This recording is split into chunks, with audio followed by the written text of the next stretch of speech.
So welcome everyone to the 53rd Annual General Meeting for Wayside House of Hamilton. We're so glad everyone could join us here tonight. My name is John Hartnett. I am the chair of the Board of Directors here at Wayside House of Hamilton. Just before we get started with the formal part of the night, I would like to ask everyone to take a minute of silence to recognize those that we've lost this year.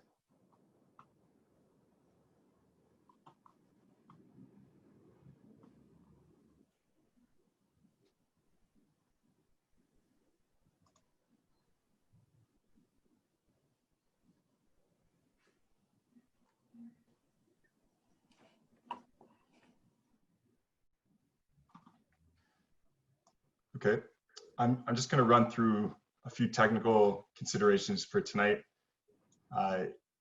We do have most of our members here, so please begin by typing your full name and organization into the Zoom chat function so that we can accurately include all those present in our AGM minutes. This AGM should last less than 30 minutes, and there are a number of people joining us today, so just a reminder that if you're not speaking, please keep yourself on mute so that there aren't disruptions. We will be recording the AGM, but if you experience any issues, you can call or email me at 905-730-6962 or my email address, which everyone has from earlier today. And finally, before we get started, we'll do a land acknowledgement for the City of Hamilton. The City of Hamilton is situated upon traditional territories of the Erie, Neutral, Huron-Wendat, and Haudenosaunee and Mississaugas. This land is covered by the Dish with One Spoon, Wampum Belt Covenant, which is also an agreement between the Haudenosaunee and Anishinaabe to share and care for the resources around the Great Lakes. We further acknowledge that this land is covered by the Between the Lakes Purchase 1792 between the Crown and the Mississaugas of the Credit First Nation. Today, the City of Hamilton is home to many Indigenous people from across Turtle Island, North America, and we recognize that we must do more to learn about the rich history of this land so that we can better understand our roles as residents, neighbors, partners, and caretakers. We stand in solidarity with murdered and missing Indigenous women, girls, transgender, and Two-Spirit people.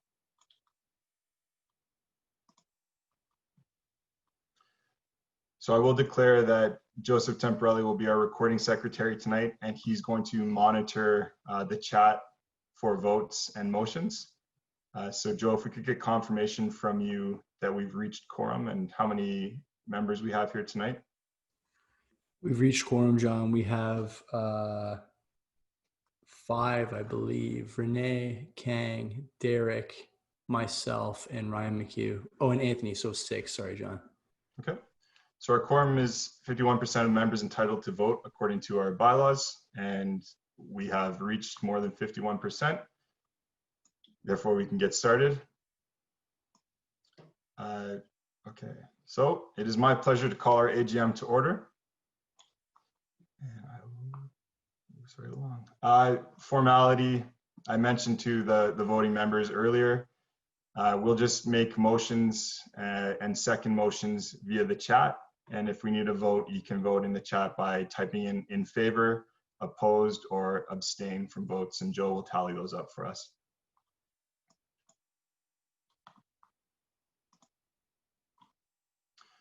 So our proposed agenda for tonight will approve the minutes from last year's AGM. We'll motion to approve the audit from 2019, approve the auditor for 2020, election of the board of directors, the confirmation of acts, introduction of the 2020 annual report, and we will adjourn the meeting, and then there will be an opportunity for folks to ask questions.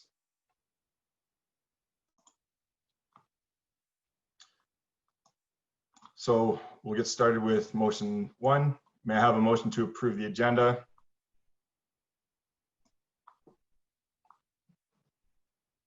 And any of the members can Kang with a second from Anthony, John. Thank you. Okay. And all members, please vote. We do need to get, thank you, Derek.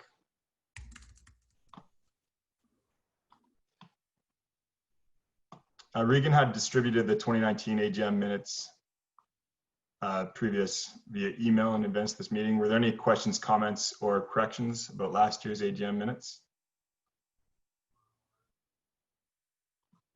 Okay, then may I have a motion to approve the 2019 AGM minutes?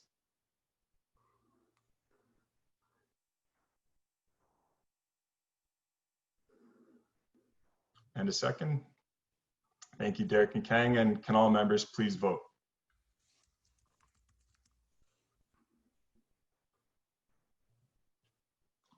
Okay, so this motion has passed. Thank you, everyone. And I'll now ask Renee who is our board treasurer, to introduce our auditor.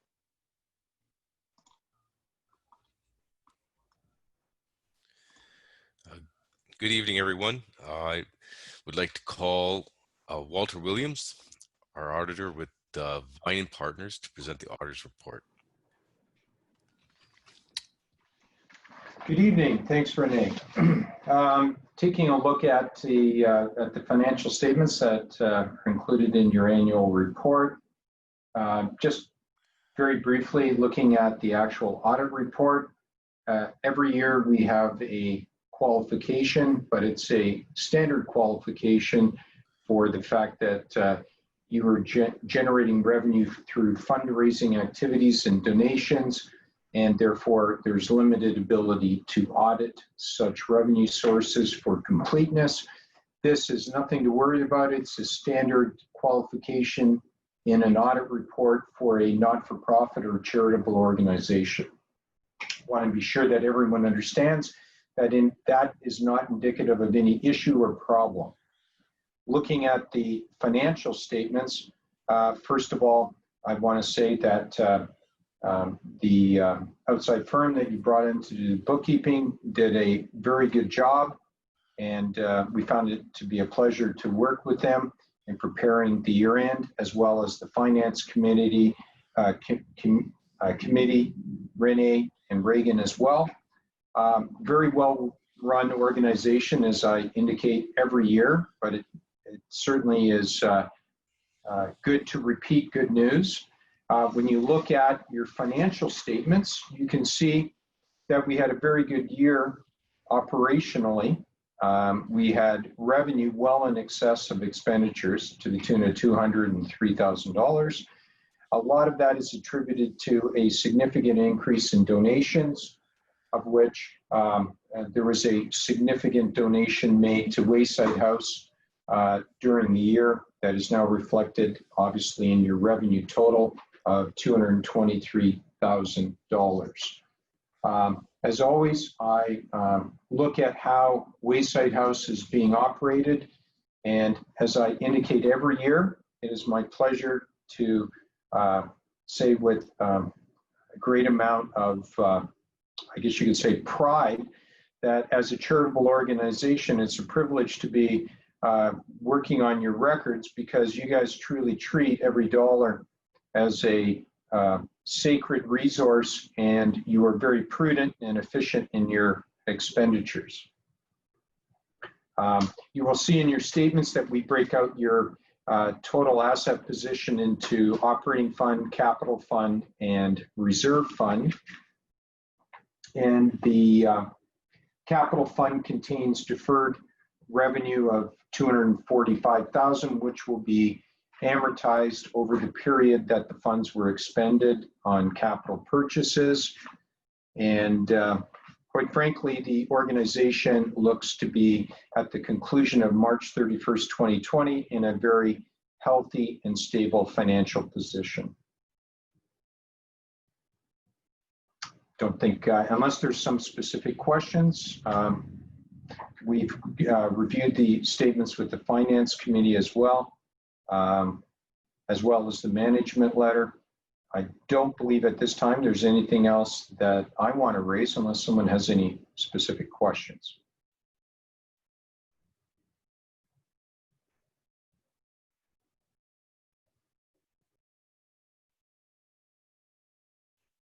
Okay.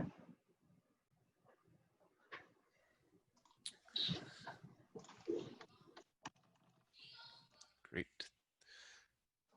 Thank you, Walter. I really appreciate all your kind words and the hard work that you and Blair have done for Wayside House over the years. So at this time, may I have a motion to approve the Wayside House of Hamilton 2019-2020 audit. Okay, we got a From Derek seconder. with a second from me, Renee. Excellent. Thank you very much. Motion, everyone in favor? Okay.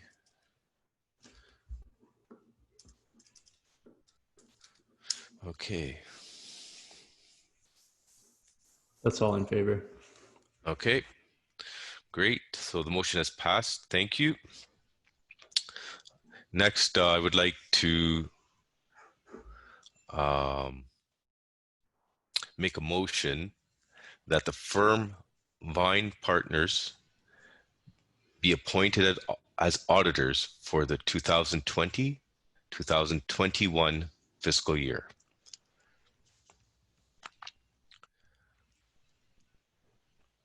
It's a motion from Kang with a second from John.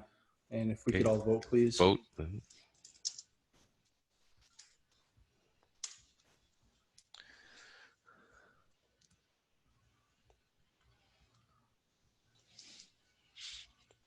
That passes, Renee. Okay, wonderful. Thank you very much. Over to you, John. Okay. Thanks, guys. Thank you, Renee. Our bylaws allow us to have up to 12 board members, and we currently have 8 board members who will be returning. We have 1 board member who has completed their term and is not standing for re-election. I want to thank Mel for her time and service for Wayside House of Hamilton over the past few years. There's no motion necessary tonight as all 8 remaining board members are currently within their existing terms.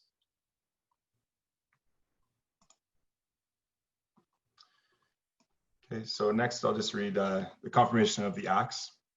I am moving that all acts, bylaws, proceedings, elections, and payments enacted, made, done, and taken by the directors and officers of the corporation since the last annual meeting, the same that are set out or referred to in the minutes of the Board of Directors meetings, be and the same are approved, sanctioned, and confirmed.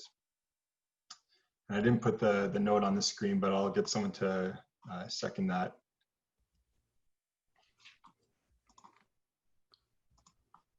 Excellent. And Walt was referring to it earlier, but all members have a digital copy and will receive a hard copy of the annual report. So those are posted. We will get that up on the website too if it's not already there. Regan, I'm not sure if it's already posted on the website, but I can put it up. So as chair, I'm thrilled to share a snapshot of what has been quite an exciting year, eventful year at least. And then I'll ask Regan to share a few words. I'm going to focus more so on the board of directors' successes and then let Regan comment on operations. And since predominantly this year, it is just for the most part board members, and we have Ryan, Bobby, and Walter joining us.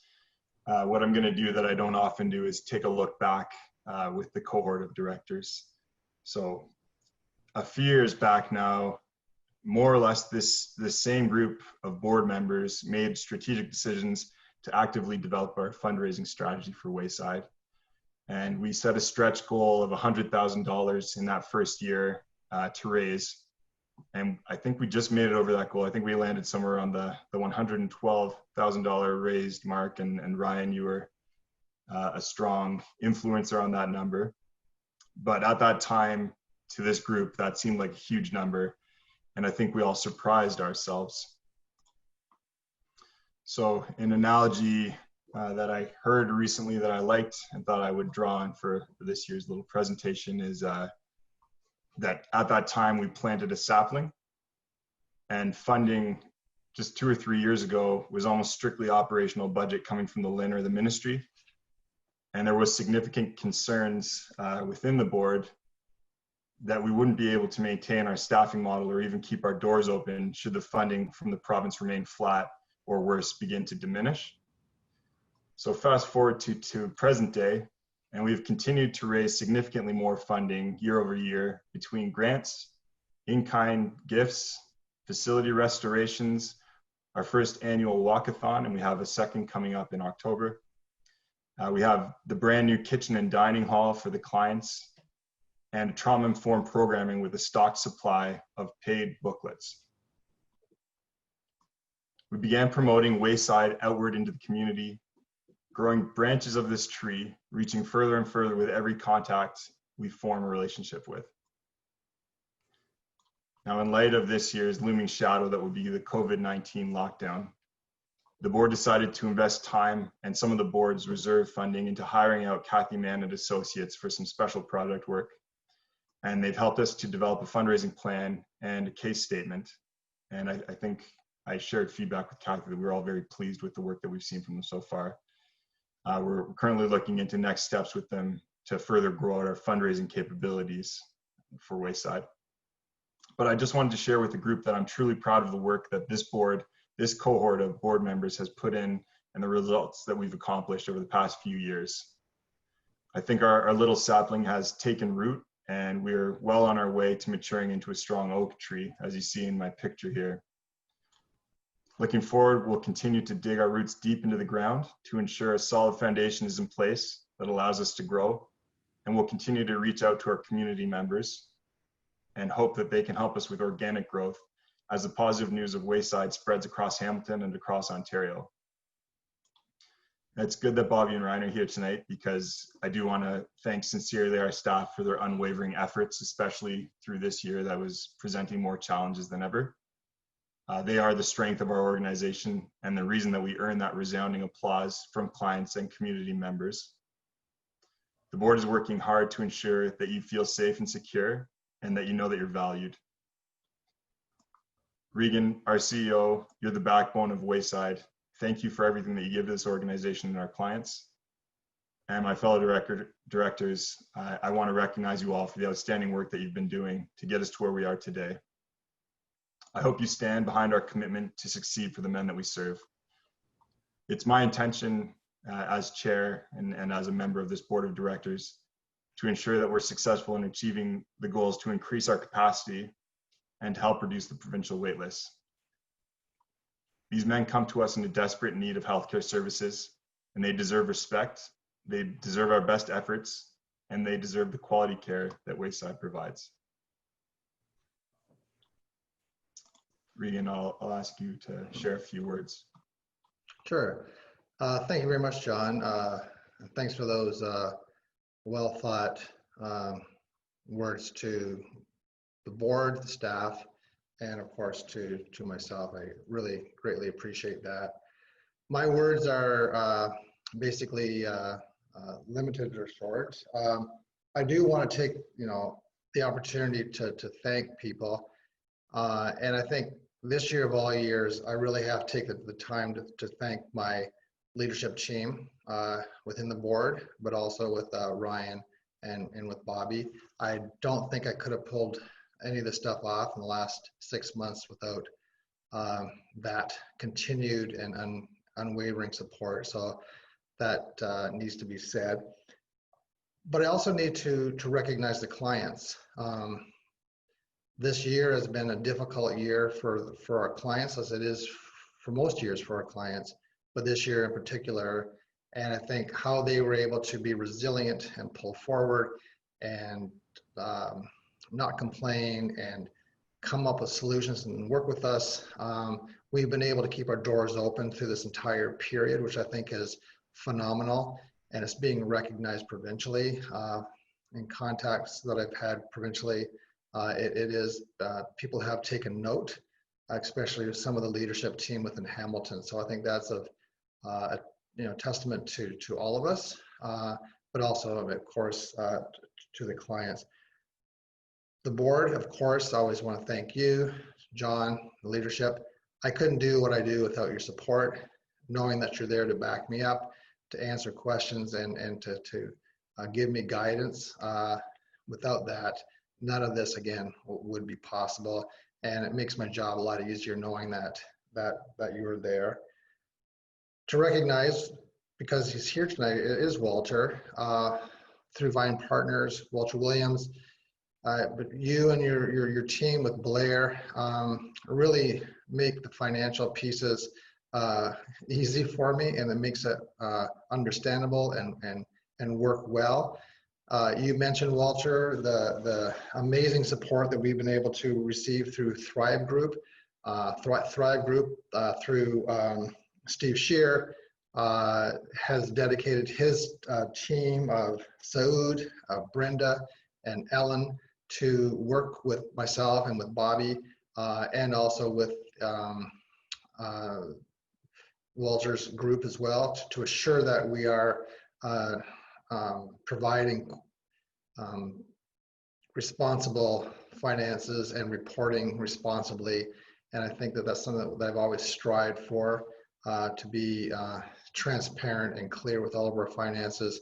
And again, they've made it a lot easier. We miss Colleen, of course. Colleen Abbey Rashed, all the years that she gave us, I can't thank her enough for that. And she is dearly missed, but I still feel like she's just there in almost everything that we do, because her fingerprints, if you will, her signatures are on so many things that she has not been and won't be forgotten. John mentioned the incredible investments that we've received this year. If they weren't through donations, through benevolency, if you will, which is really, really important, but within that came strong family support, which really buoyed us through a lot of areas where we're going to get continued financial support and program support moving forward. We're looking at bringing family in more than we ever did before. And I think that's, again, who's going to help us define ourselves. Over $200,000 went into the renovations, and we're still working on those renovations to making sure that they meet our needs. And we had the honor, quite frankly, of having the Associate Minister of Health attend Wayside House with local politicians and leadership from across the city to acknowledge that investment. And since that investment, we've received additional investment. Walter will be happy to hear we received COVID investment funding, which helped pay for a lot of stuff. We received significant amount of money for the pandemic pay to support my staff and recognize the staff who were doing a lot of hard work during this time when I think they felt alone, because we were one of the few agencies that kept our doors open through this entire period, and we didn't waver. The clients kept coming and the services were there, and the staff that were there, we were pleased that the ministry was able to acknowledge their support by giving them the pandemic pay. We've also received this year even more money to do some more renovations. So, and we have some more in the queue. So we're always working on that. Our strategic plan, which we will be developing in November, December, will be, my goal is to have it a more robust and working document. And what I plan on doing is taking that document and aligning it with the Center of Excellence, which is the wing, if you will, of Ontario Health that is dedicated specifically to mental health and addiction. We're looking to play a role with them, hopefully, as we move forward.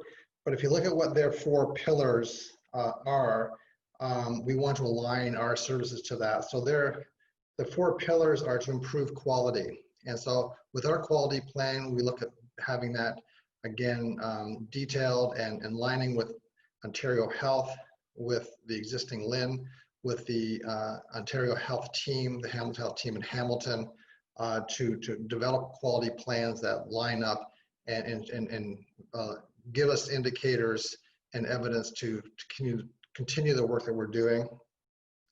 one of their other pillars is to expand services. So we're going to be looking at how can we expand our services and align our mandate, our mission, our strategic plan this year to that of the Center of Excellence. That we want to look at implementing innovative programming. John, you mentioned the work that we pulled together on the program. I call it the downstairs group, or Ryan's group, the men-specific programming, the trauma-informed programming. That's showing innovation, and we want to line that again with that same thought or thinking of the Center of Excellence. And the last one is to improve access. By improving access, we would be able to decrease wait times, and that's always been our goal, and would also reflect an impact on hallway medicine, which is also a priority of the ministry. So if we've lost 30% of our beds, basically, because of COVID and social distancing, and if that becomes a new reality, I believe that our strategic plan should align with our ongoing thinking of, if we were going to expand our beds, what would it look like? And that would line up with the access, improving access pieces with the Center of Excellence. So again, what we want to do is we want to pull all the good that we've been doing all along. We want to frame it in more of a working document, a living document through our strategic plan, and having resources dedicated to doing that, and making sure that whatever we're doing is what we and the board believes is best for our clients, but also as it aligns specifically and directly to the Center of Excellence, because that's where we're going to gain increased credibility provincially. So I think with all of that, I'm really looking forward to this year. I don't know what's going to happen, but then I didn't know what was going to happen last year, and we survived it. So I think we're quite resilient, and like Walter said, we're in a financial position of increased strength, and I think it'll be a great year. So thank you.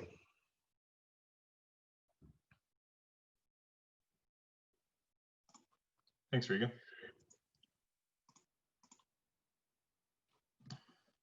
Okay, at this point, I would like to call a close to the annual general meeting of Wayside House of Hamilton. We will get a motion. Everyone's chat's probably disappeared on them by now.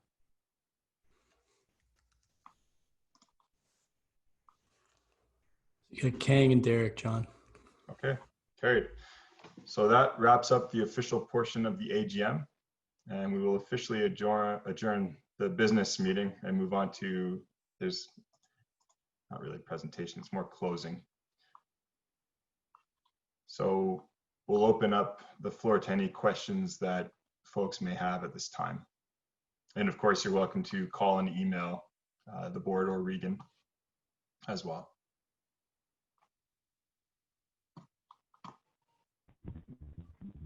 Just from the staff, thank you guys. Appreciate everything you guys do for us, and it means a lot, right? And it doesn't go unrecognized. Thanks, Ryan.